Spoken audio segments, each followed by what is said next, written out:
Bismillahirrahmanirrahim. Assalamualaikum Assalamualaikum warahmatullahi warahmatullahi wabarakatuh. wabarakatuh. Alhamdulillah wa ni'matillah wa syukurillah wa la haula wa la quwwata illa billah. Ilahi anta maksudih wa ridhoka masyribi. Salam sejahtera, rahayu rahayu semuanya untuk seluruh ya netizen, subscriber, pendukung, pemerhati yang selalu support channel Pasukan Gaib Nusantara dimanapun semuanya negeri, berada, di dalam negeri dan luar negeri. luar negeri semuanya. Kami doakan wasilah beliau, apalagi ini baru amaliyah santunan dan sedekah powerful, pasti moga Kang didoakan di semuanya. Ya.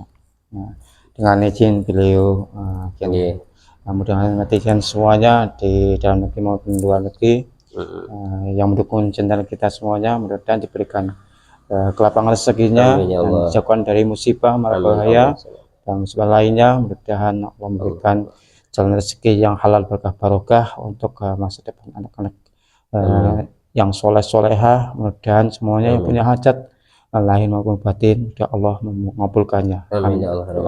Terima kasih Kang, semoga menjadi pahala juga bagi kita mendoakan orang lain. Kata Romo Yai, lebih lebih utamakan, lebih afdol juga kalau kita tuh sering mendoakan saudara-saudara kita. Jangan terlalu banyak mendoakan diri sendiri malah, tapi semakin banyak kita mendoakan orang lain, justru akan semakin banyak manfaat pada diri kita. Nah, semoga kita menjadi salah satu amalan kita. Nah, hari ini kita kenalan dulu Kang. Alhamdulillah hari ini kita bisa jadi melaksanakan amaliyah satu memborong pedagang kaki lima di Masjid Al-Husain. Ini ada sekitar 12 atau 13 pedagang yang kita borong, kemudian makan gratis untuk warga sekitar, dari anak-anak sampai ibu-ibu sampai nenek-nenek semuanya ada ya. Kamu misal tadi gimana pemandangannya?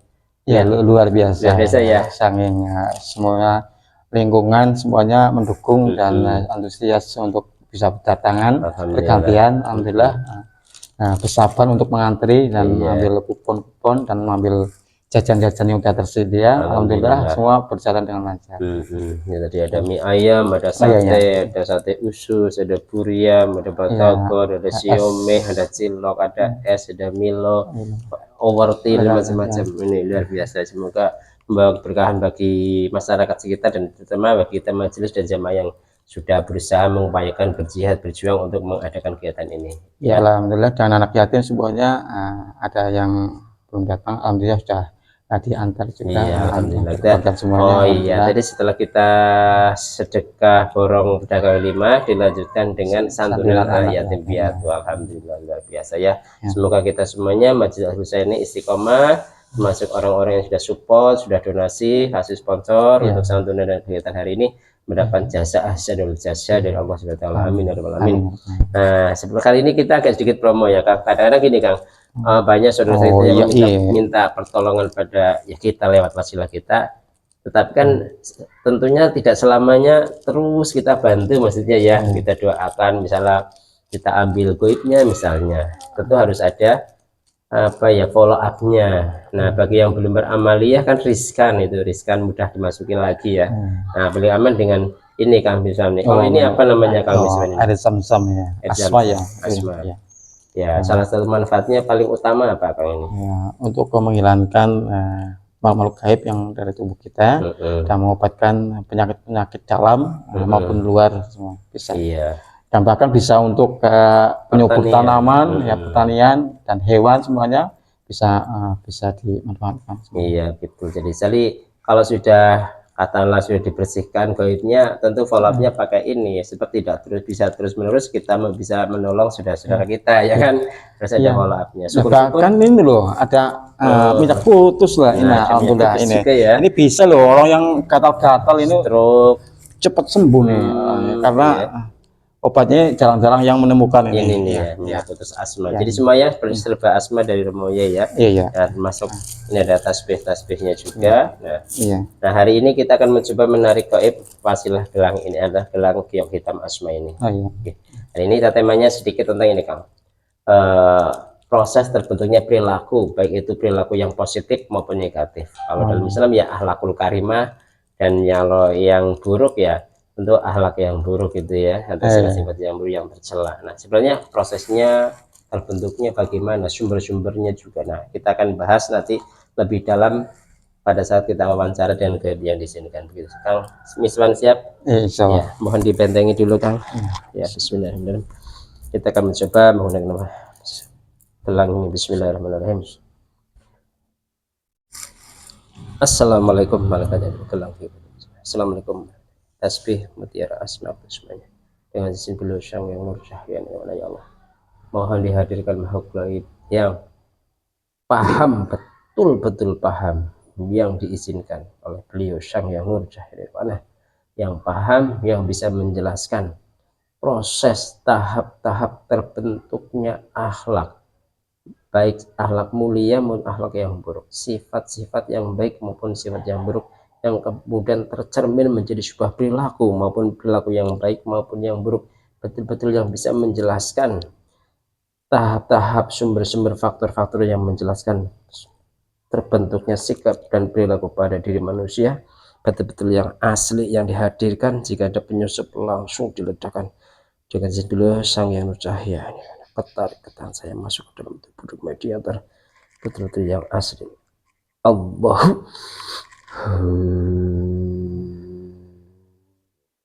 bi alfi sallallahu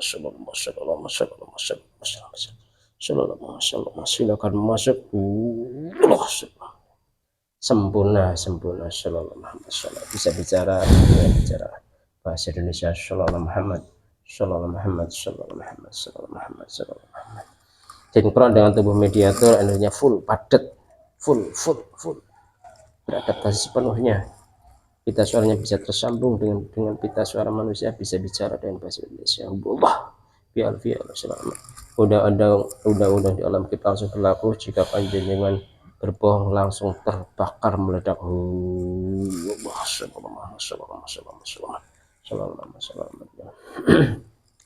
Allah. Silakan memperkenalkan diri langsung, dari mana, siapa, monggo pangapunten. Assalamualaikum warahmatullahi wabarakatuh. Waalaikumsalam warahmatullahi wabarakatuh. Ya Allah, dengan sebelum Sang yang nur cahaya, Sang yang nur cahaya, mohon ditunjukkan sosok aslinya. Jika makhluk ini bohong, langsung terbakar. Allah bi alfi sallallahu Muhammad sallallahu Muhammad bi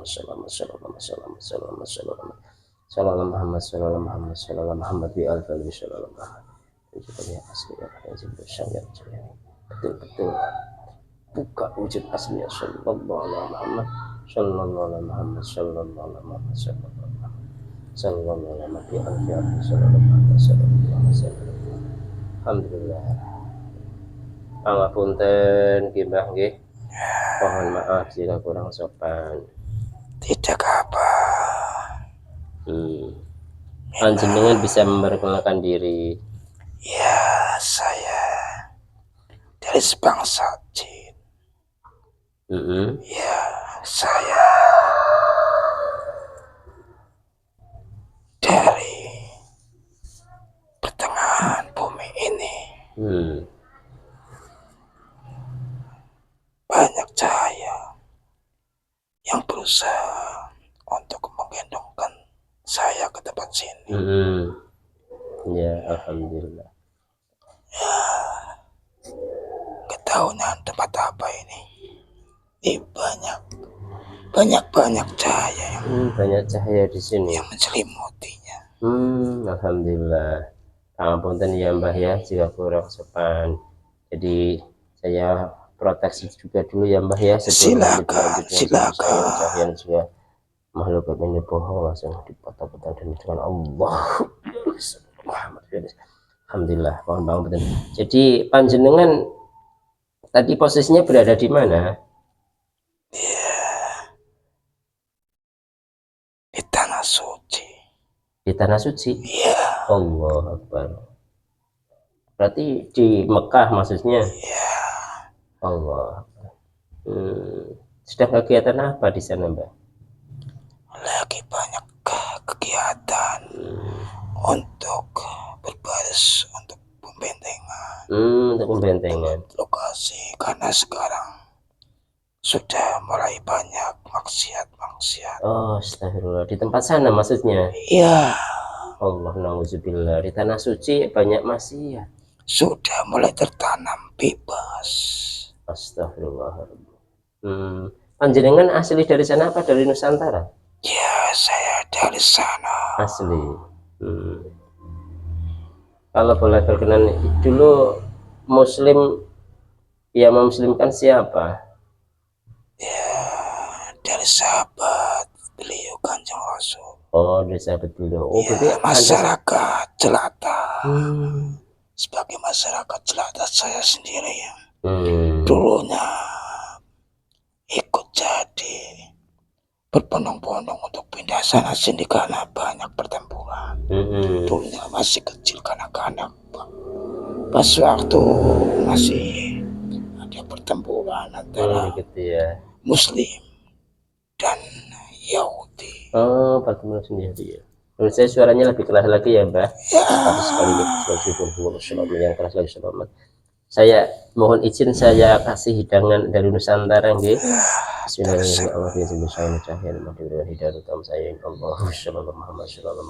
Monggo Mbah, sebelum berlanjut kita panjang lebar ya. Monggo Mbah. Berbanyak-banyak terima kasih atas sajian panjenengan.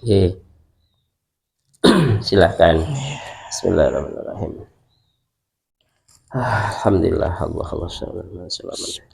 Begini Mbah, sambil mengunjung ya. Kami kan tadi minta izin, mohon dihadirkan. Sebenarnya proses terbentuknya sifat, perilaku, karakter pribadi yang kemudian terwujud menjadi sebuah implementasi menjadi perilaku nyata di lapangan, baik perilaku yang positif kalau dalam bahasa Islam menjadi akhlakul karimah ya, atau perilaku yang buruk. Sebenarnya bisa dijelaskan tahapannya, unsurnya dari yang baik dulu Mbak. Apa sih sebenarnya faktor utama yang membuat orang itu punya karakter yang baik, sifat yang baik? Ya, karena itu juga dari keturunan yang baik, dari segi makanan, pola dan tingkah sehari-hari, karena hanya mendekatkan diri kepada Allah. Dan semua itu karena dasarnya segi makanan bisa ngewek pada tubuh kita untuk jadi orang yang baik. Jika dari sumbernya makanan, jika makanan itu tidak baik, dengan disertakan dengan makanan-makanan haram, itu akan ngefek. Sebangsa gaib akan suka memasuki tubuh mereka untuk mempengaruhi lebih mudah daripada makanan-makanan yang halal diperjuangkan, dicari setiap hari. Karena mereka semuanya berjuang hanya di jalan Allah, mencari rezeki yang halal berkah barokah.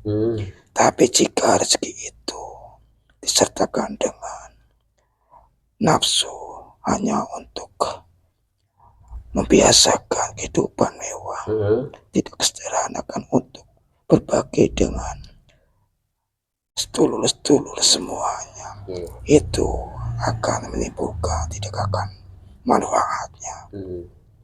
Tapi kalau rezeki itu memang dicari dengan sungguh-sungguh, dengan tetes air keringat karena rezeki yang halal, itu menimbulkan jadi orang yang baik, berakhlakul karim. Iya. Di situ dulu Mbak, biar itu panjang. Ini Mbak, jadi salah satu faktor utama membentuk perilaku yang baik, kalau dari faktor internalnya itu faktor keturunan pengaruh sekali. Keturunan. Gitu ya. Nah, kalau dari faktor eksternalnya tadi faktor makanan ya, harus halal. Kalau makanannya halal, itu akan berdampak positif kepada perkembangan sifat perilaku anak. Karena itu akan menimbulkan darah daging yang akan beraktivitas setiap hari. Kalau makanan halal itu, kalau tadi kan dikatakan makanan haram itu akan dimasuki gaib fasik atau jin fasik, iblis fasik dan sebagainya. Nah, apakah makanan halal itu juga akan dimasuki gaib yang positif maksudnya? Iya, itu akan berdampingan dengan jin-jin yang sudah masuk Islam. Karena juga mereka juga menginginkan untuk mendapatkan pahala, untuk kejadikan membantu, sama saja beribadah sama Allah. Begitu. Iya. Jadi faktor intelnya, faktor keturunan itu berpengaruh penting sekali. Apakah menjamin Mbah kalau misalnya keturunan orang baik kemudian anaknya jadi baik? Karena kayaknya di lapangan itu ya Indonesia misalnya bapaknya apakah kiai atau guru misalnya, tapi banyak juga anaknya yang kemudian jadi Indonesia tidak sesuai dengan orang tuanya. Ya, itu tadi ada kaitan makanan. Oh, ada kaitan makanan ya. Ya, jangan disembarangkan. Makanan itu disepelekan manusia. Ya, betul. Banyak yang menyepelekan. Banyak sekali. Ya, contoh sedikit saja. Ya. Jika kita kerja untuk mengurangi waktu kerja, itu sudah saja mengurangi keberkahan. Sama aja korupsi. Waktu bagi orang yang menempuh bekerja. Apalagi itu hukumnya dagang. Menjual perdagangan itu dengan kejujuran, dengan apa adanya. Tidak bisa untuk menimbulkan barang-barang yang haram jadi haram. Begitulah. Iya. Berarti betul-betul faktor makanan itu sangat menentukan ya Mbak ya. Kalau makanannya halal insya Allah akan membentuk karakter yang positif. Kalau makanannya haram akan membentuk menjadi anak yang perilakunya negatif. Ya, karena itu juga mempengaruhi rohani. Mempengaruhi rohani. Ya, karena tubuh kita kotor, maka rohani juga ikut kotor. Tidak akan menimbulkan cahaya. Rohani ya. Sebenarnya kalau pengertian rohani itu apa Mbak? Kan kalau dalam dunia pendidikan atau pengetahuan umum itu ada pikiran, ada jiwa, ada ruh, itu ada hati. Nah rohani itu sebenarnya apa sih Mbak itu kalau dalam pemahaman kita supaya mudah dipahami Mbak? Ya, kalau rohani itulah roh yang nantinya akan bisa dengan tubuh kita. Jasad akan bisa. Makanya kalau jasmani itu adalah konsumsinya makanan dari segi makanan. Tapi kalau roh, makanannya adalah doa. Sebangsa doa dan zikir kepada Allah Subhanahu wa Ta'ala. Itu amal-amal bersedekah, bersantunan, dan amal-amal menolong orang yang sedang berang musibah, sakit, dan bikin masjid, pembangunan jalan. Itu adalah amal-amal yang nanti akan dimakan dengan rohaninya. Jadi konsumsi rohani. Iya. Begitu.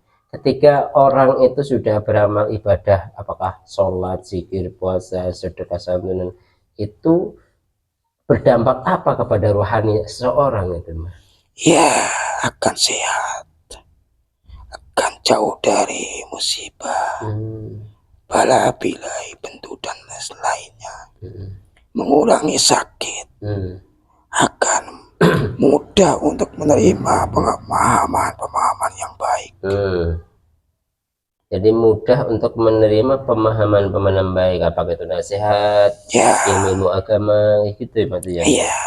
Nah, artinya sebenarnya sikap dan perilaku manusia itu lebih dikendalikan oleh rohani ya Mbak ya? Iya, karena semuanya jika rohaninya terbentengi, terlatih dengan zikir dan mendekatkan sama Allah, maka dari sisi gaib jin iblis siluman yang fasik-fasik itu akan terbental karena keikhlasan dan zikir kepada Allah. Berarti rohaninya bercahaya maksudnya gitu ya.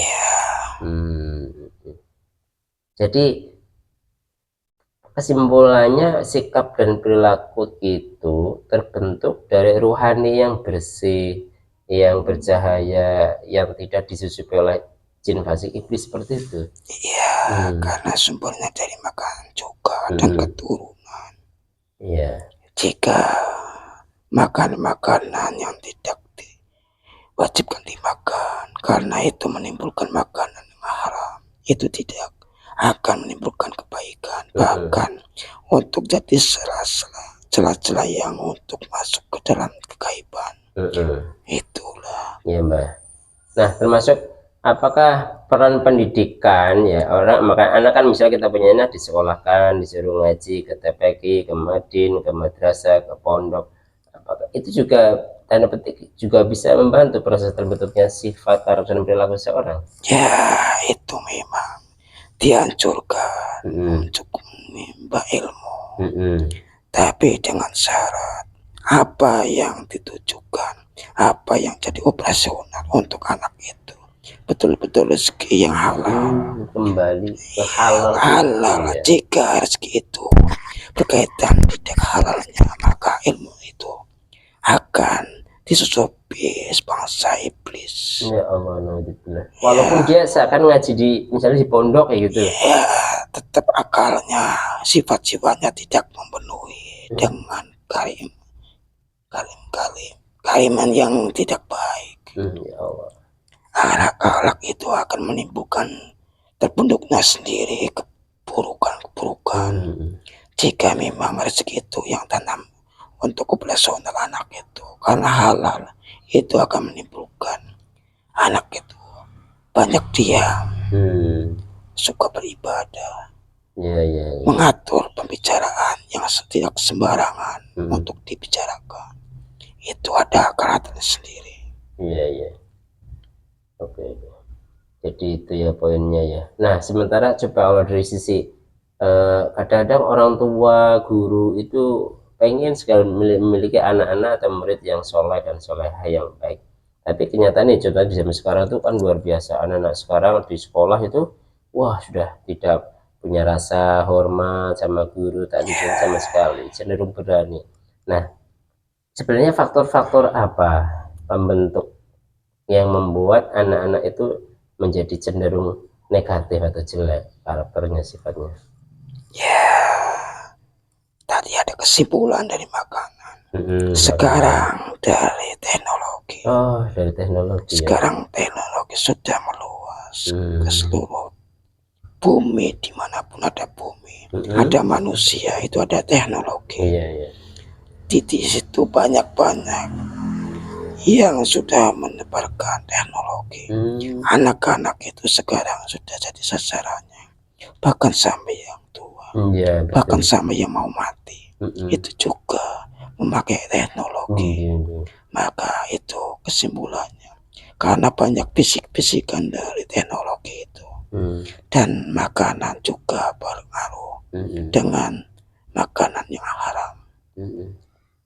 Ya, jadi kalau di zaman sekarang media yang paling strategis yang dipakai oleh golongan iblis untuk membentuk perilaku negatif atau buruk itu dari kecanggihan teknologi. Ya, karena itu memang kalau sebangsa gaib memang yang mudah itu sekarang adalah teknologi. Alat-alat seperti ini maksudnya ini, Mbak? Itu yang terbentuk dari dulu sudah sampai sekarang, itu yang menghancurkan manusia-manusia yang banyak makan makanan tidak memasuki halal. Itu mudah terpengaruh, apalagi yang juga makanan halal akan terpengaruh juga, karena efeknya banyak, tipuan-tipuan iblis dan jin-jin fasik di situ. Berarti dalam satu alat seperti ini banyak sekali jin fasik, bahkan iblis ada. Ya, itu miliaran. Nauzubillah. Tidak kelihatan masalahnya. Ya, dari segi pandang manusia hanya sosok teknologi, tapi sebangsa gaib itu sungguh berat untuk mengangkatnya jika diangkat. Karena saking banyaknya makhluk yang sudah tertanam di tempat-tempat itu. Oh, gitu, saking banyaknya ya. Pantesan banyak anak-anak itu ya, dari anak kecil itu sudah kecanduan alat seperti ini. Terlena. Jadi yang tua juga, Mbak. Memang sudah saatnya bumi ini sudah mulai hancur. Iya Allah. Jadi hanya terlena tentang teknologi, Betul. tidak terlena karena Allah Subhanahu wa Betul, Ta'ala. Allah.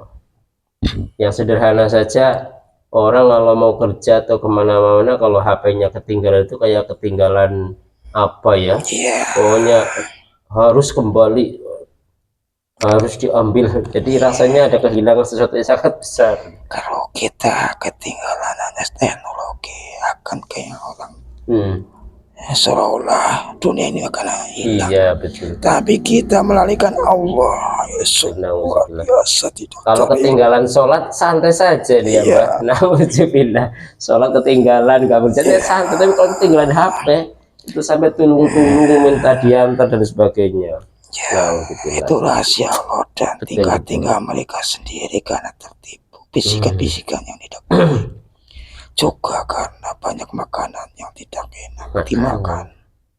Allah Akbar. Jadi garis besarnya itu ya, salah satu hal yang mendukung terbentuknya perilaku baik negatif maupun positif itu makanan ya. Iya, apalagi terbentuknya sekarang banyak riba-riba yang masuk dalam tubuh anak-anak. Sulit sekali ya Mbak menghindari riba zaman sekarang ya. Itu memang berat bagi masyarakat kecil-kecil. Iya Mbak. Kalau sudah tertanam riba, Astagfirullahaladzim, itu biarpun dinasihati, kalau belum habis sadar bendanya itu belum akan sadar. Iya. Sekarang ini Mbak, riba contoh ya. Kalau efek riba ke anak nanti dengan jelaskan sedikit. Semuanya kan sudah serba riba Mbak. Alat-alatnya beli kredit, motor kredit, panci kredit, sapu kredit, makanan pakaian kredit. Nah, itu kan riba berarti ya Mbak ya? Iya, itu sudah umum sekali di masyarakat kita. Makanya jangan kaget jika anak menentang sama orang tua, karena makanan itu sudah tertanam pada tubuh anak itu. Jika susah diatur, pikir dulu kita cari makan dulunya pakai apa, dari mana, jalurnya dari mana. Kita selusuri dulu, jangan marah-marah sama anak. Yang dimarahi dilihat ada tubuh kita sendiri yang cari rezeki itu. Jangan dulu sasaran anak, karena itu adalah kita dulu, bukan anak yang cari duit, tapi kita yang tua yang menanam itu. Orang tua yang kasih makan, kasih pakaian dari riba. Nauzubillah ya Allah. Susah sekali orang di hidup zaman sekarang lepas dari riba itu. Makanya berusahalah sedikit demi sedikit, jangan selalu bersandar dengan riba. Kita jauhi dikit, jangan sekali kontan. Kalau sekali kontan, maka nanti kita akan kena stroke. Iya Mbah, jadi seperti itu ya. Kurang lebih. Monggo Mbah ngucup Mbah, sambil ngucup monggo. Nah, kalau saya terlalu banyak bertanya. Tidak masalah. Silakan. Jika perkataan ini ada manfaatnya, saya lebih senang. Iya. Nah, itu Mbah. Nah, mohon maaf. Moga-moga ngucup. Saya lagi mikir, rumit sekali berarti di zaman akhir seperti ini ya.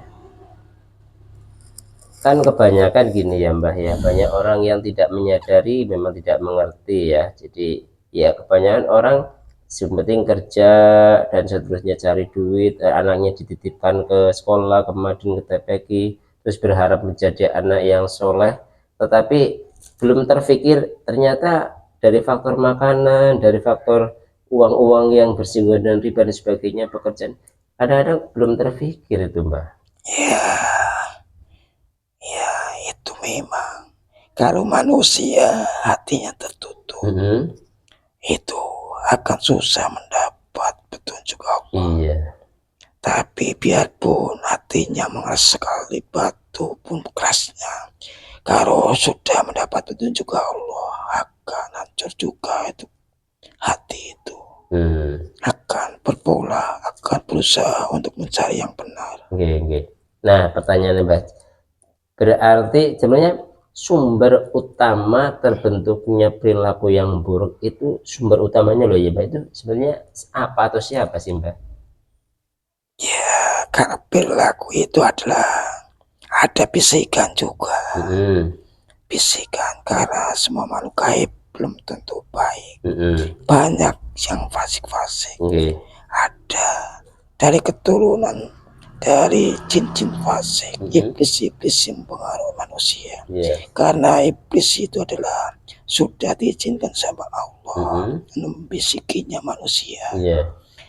Kalau tugas mau kait lainnya adalah jin-jin itulah mempengaruhi agar manusia menjadi orang yang malas untuk bisa jin itu bekerja mencarikan rezeki lewat mereka, karena nantinya juga akan memudahkan tubuh mereka untuk jadi temannya, akan jadi santapan setiap harinya.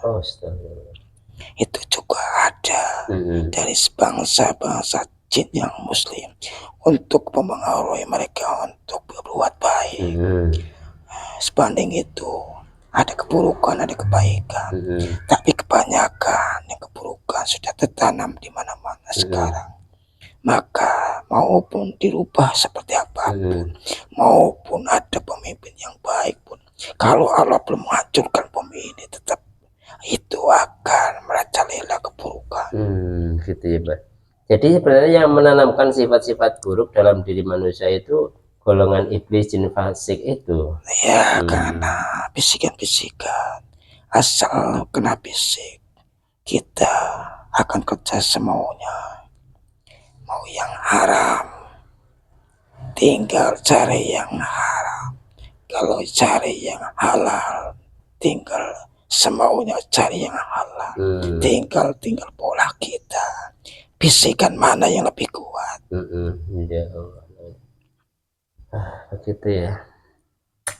Jadi ada faktor secara fisik, misalnya makanan yang kelihatan ya, faktor makanan. Kemudian faktor non fisik atau gaib itu ada para iblis jin fasik dalam hal yang menanamkan hal keburukan. Tapi juga ada gaib yang muslim, jin muslim yang juga ikut membisik-bisik dan kebaikan juga ada ya. Iya. Ya itu kebanyakan kalah, karena lebih banyak yang fasik. Banyak yang fasik. Karena sudah tertanam makanan-makanan yang tidak enak. Iya Allah. Jadinya jalan saluran air putih dan darah, otak, semua saluran jalan itu akan terpenuhi makhluk-makhluk itu. Nauzubillah. Ya pantesan ya banyak orang tua itu mengeluh kadang-kadang sharing dengan kita, Mas Haji, ya anak nyong begini wangil diomongin dan seterusnya itu. Jadi ketika anak yang tanda petik, mungkin tanda petik ya susah diomongi atau angel itu, di dalam tubuhnya automatically itu memang banyak fasik ya. Kecenderungan begitu Mbak. Iya, karena sudah kecanduan teknologi itu. Karena di teknologi itu adalah miliaran. Tambah di tubuh kita juga ada miliaran. Maka kita mau bagaimana kalau kita tidak mendekatkan diri sama Allah? Ya Allah. Yang bisa merubah itu adalah hati kita, rohani kita. Jika rohani sudah tertanam baik, karena ikhlas itu adalah menghancurkan segi keburukan. Ikhlas ya. Nah terakhir Mbak, terus bagaimana Mbak caranya kita membersihkan diri dari gaib-gaib fasik itu, orang tua, anak-anak itu, terus bagaimana caranya itu Mbak? Kalau Allah sudah memberikan petunjuk, jika sekarang sudah terbukanya pintu-pintu untuk keselamatan dunia dan akhirat, tapi karena masih asing tempat-tempat itu di mana-mana, tapi belum tentu manusia itu mendapat petunjuk. Bahkan yang sudah mendapat petunjuk itu bisa keluar dari tempat itu karena tidak kuat, karena banyak bisikan-bisikan iblis semuanya. Karena itu adalah belum jatahnya. Nah, jadi maksud sudah dibuka pintu atau tempat-tempat itu tanda petik sebenarnya tempatnya seperti apa, Mbak bisa dijelaskan enggak? Ya, karena sekarang adalah sudah ada penguasa gaib, sudah terbentuk pemimpin akhir zaman, cuman masih dirahasiakan. Itu sudah ada tempat-tempat yang beliau sudah dipersiapkan. Bahkan dulu beliau sudah datang ke tanah suci telah mendapatkan tugas yang luar biasa. Maka yang di tempat Nusantara ini adalah sudah tertanam di mana-mana. Tinggal cari, tinggal berusaha semaksimal mungkin. Hanya untuk ikhlas berpikir mendekat kepada Allah. Apakah menurut pandangan Mbahnya tempat ini termasuk salah satu yang panjenengan maksud? Ya, memang ini ada bentuknya, ada jalannya. Maka inilah bisa jadi untuk wasilah bagi yang mendapat petunjuk Allah Subhanahu wa Ta'ala. Maka hati-hatilah, karena tempat-tempat seperti inilah akan jadi incaran dari sudut pandang gaib yang tidak suka.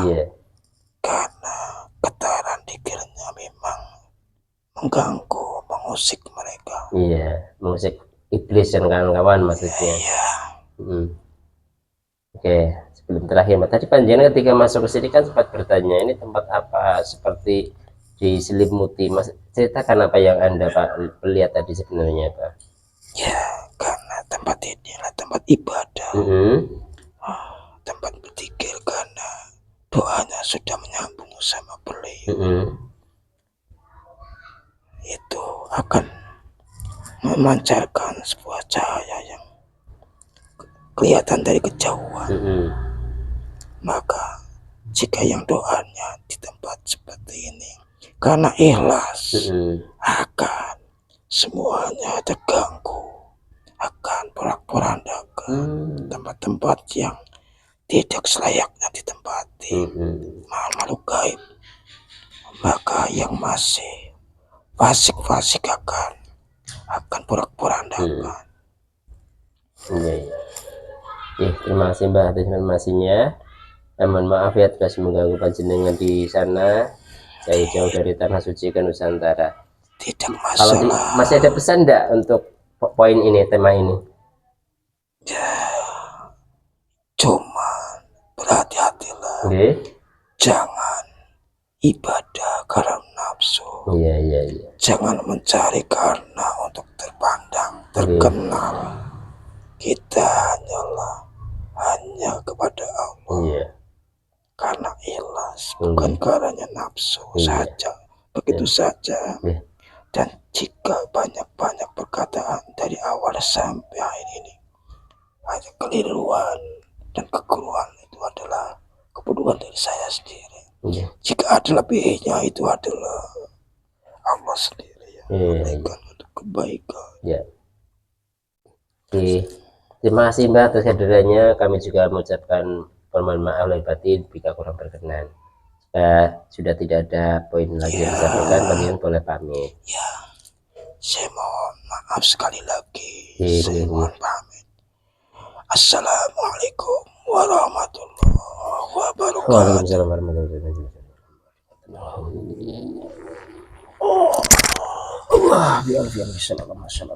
Sehat sempurna, 9 semuanya normal, sehat segala. Alhamdulillah pemirsa, netizen yang pemerhati pasukan Gaib Nusantara. Demikian sedikit perbicaraan kita dengan gaib yang diisi dengan hadir terkait dengan tema sebenarnya sumber faktor yang membentuk perilaku yang positif maupun negatif. Luar biasa ya, hanya beberapa poin saja lah yang kita kupas supaya tidak terlalu panjang dan lebar. Satu, memang ada faktor keturunan, tetap ada ya, keturunan yang baik idealnya melahirkan keturunan yang baik juga. Yang kedua, faktor makanan yang halal. Makanan yang halal akan membentuk rohaninya bercahaya, bersinar sehingga memancar menjadi sebuah perilaku yang positif. Dan yang lawannya atau gen-gen yang buruk juga akan melahirkan buruk. Contoh gen Yahudi, pasti anaknya jadi orang Yahudi, ya, Israel contoh itu ya contoh. Yang kedua, makanan yang haram itu akan menjadi alat bagi jin fasik, iblis dan kawan-kawan untuk masuk menguasai pikiran, perasaan, darah, otak, sehingga akan mempengaruhi perilaku menjadi perilaku yang buruk. Itu saja lah, karena banyak sekali poin-poinnya sebenarnya, tapi hanya 2 saja. Antara faktor internal eksternal ada, faktor fisik misalnya makanan ada, dan faktor gaibnya juga ada. Artinya ketika anak, contoh ketika anak susah diatur, angel diomongi, susah diberikan nasihat, dipastikan di dalam tubuhnya banyak golongan fasik, iblis, yang tentu tidak akan bisa menerima cahaya atau kebaikan. Dan sebaliknya juga seperti itu. Artinya memang antara fisik atau jasad dengan gaib itu ada keseimbangan, ada sinergi, ada hubungan. Nah, semoga perbincangan ini bisa menjadikan hikmah bagi kita semuanya, walaupun dari sudut pandang gaib. Yang pasti memang kebenaran mutlak hanya hadir datang dari Allah Subhanahu wa Ta'ala. Jadi tidak harus diyakini 100%, tapi menjadi ibrah bagi kita semuanya. Tinggal disinkronkan saja, sesuai enggak informasi ini dengan realita di lapangan. Kurang lebih mohon maaf, saya Kang Mis mohon maaf atas segala kekurangannya. Kita salam bersama-sama, Kang. Wassalamualaikum warahmatullahi wabarakatuh. Keteguhan hati yang berpegang pada janji.